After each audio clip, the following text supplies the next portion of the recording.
Hello, beloved, and welcome to the channel.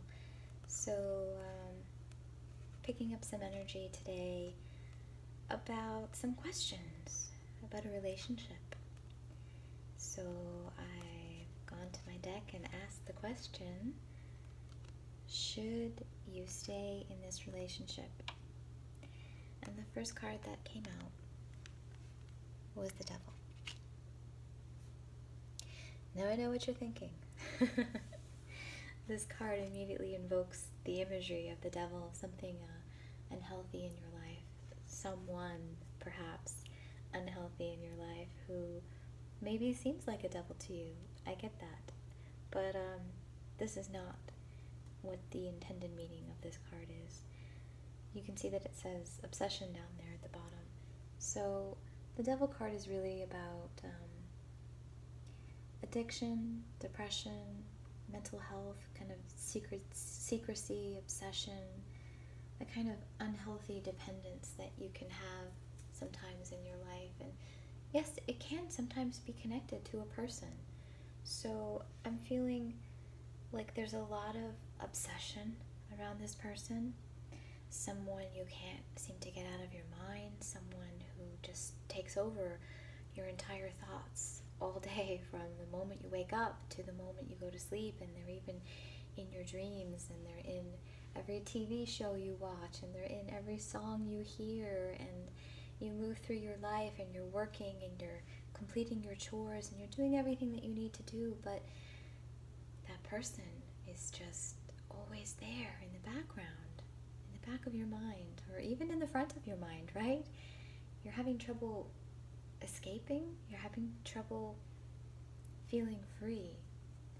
And you know, when you're in a relationship and you're in a commitment and you're in love, it's okay to have a little bit of a healthy obsession with each other.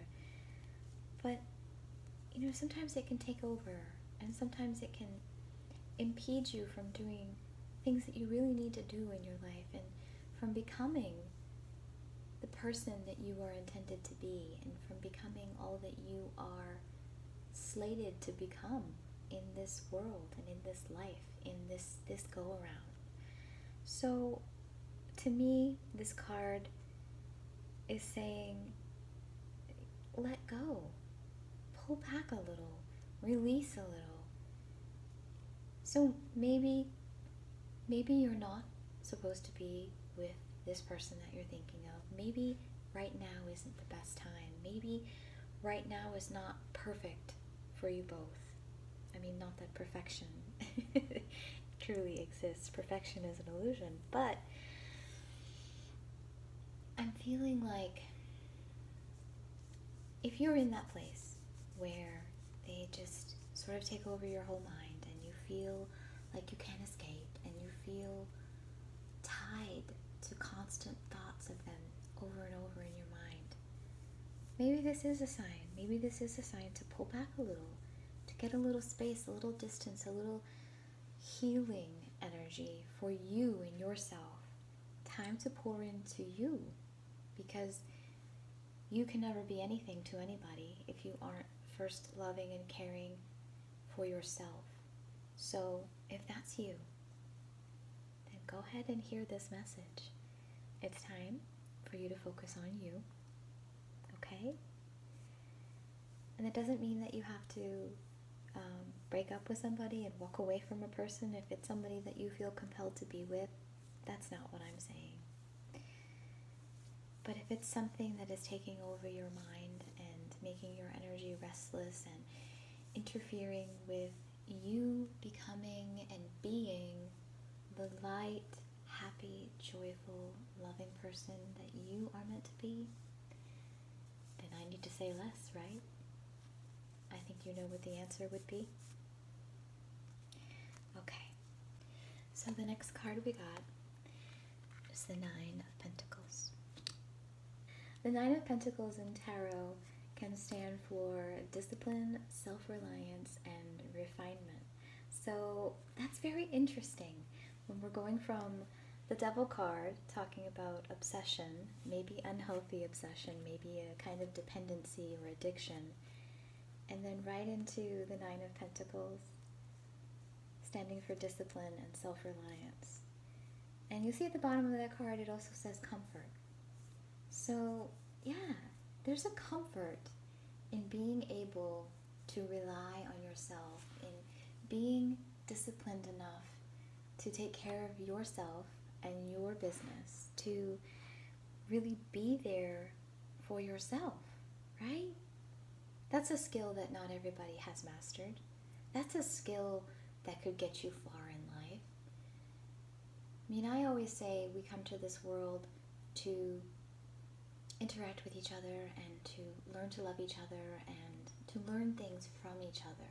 I don't think that anybody can really effectively grow in a vacuum alone. So I think that the relations that we have with each other as fellow human beings is really important and is really vital to our experience in life. But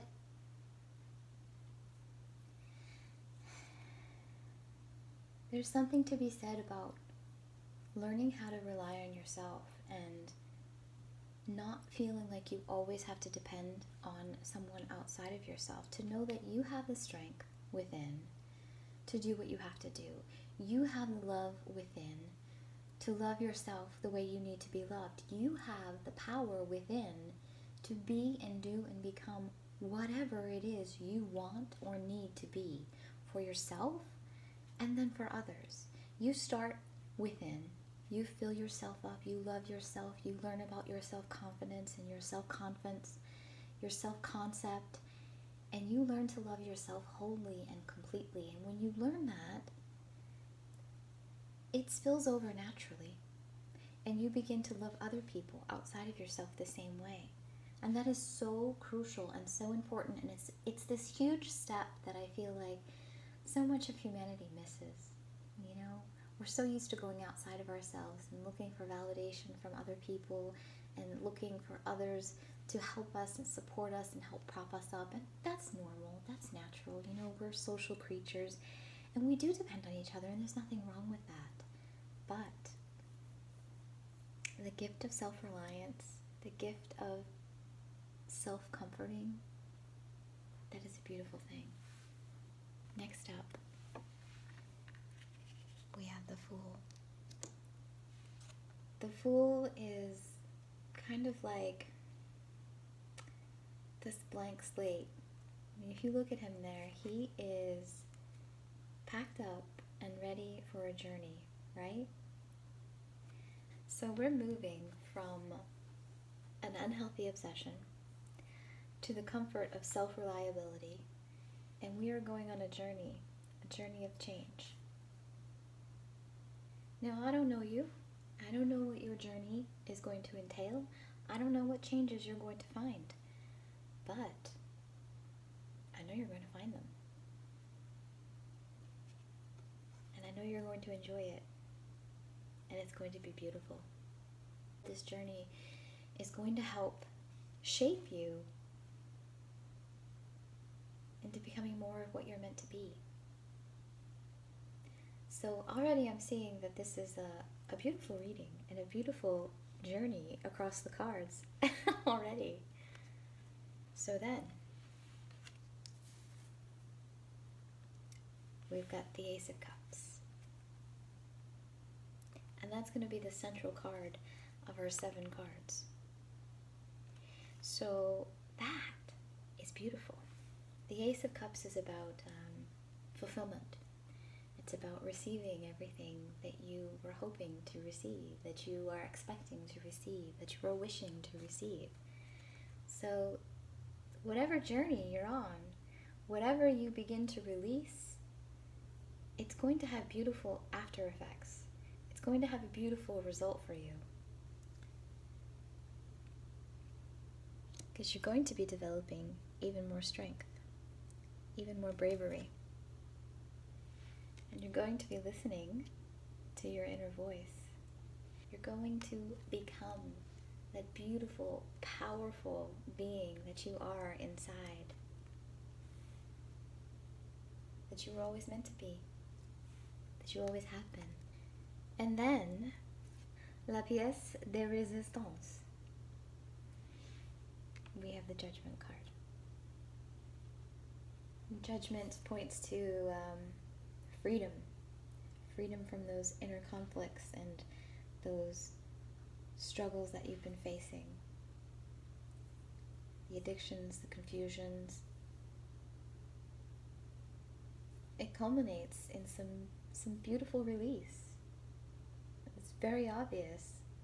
I mean, I was thinking it earlier in the reading from the very first card, just about release and refreshment and reconnecting with inner self. And as we go through, every card is a reconfirmation of that message. And it's kind of amazing. I can't believe how complete this message is. So, there you have it, my friends. Focus on self. Focus on inner strength, inner knowing, inner voice. Focus on your journey. Focus on releasing and starting with a fresh new slate and finding that beautiful strength as you travel to your heart's fulfillment. Okay? Take care.